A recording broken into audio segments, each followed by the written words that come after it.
ba yung gago if talagang hihilingin ko na i-cut off niya yung ex niya ng tuluyan at gugustuhin ko na lang umalis kung hindi siya papayag?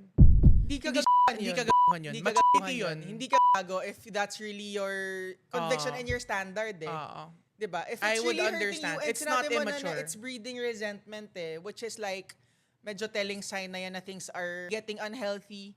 Because you keep voicing out the same issue. The girl will talk you into being calm about it, into understanding, but clearly it's not sticking because you're having the conversation over and over again. So yeah, I mean, if it's really something you can't accept and the girl is really like, you know, clearly to her, importante rin tong lalaking to as a friend, diba? So yeah, if this is something that you feel is already crossing a boundary in terms of respect, diba? Ako, I'd say, hindi ka if you're gonna DKG. choose to walk away. DKG.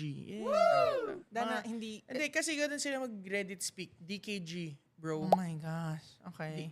Ano ibig sabihin? Di ka Ang galing.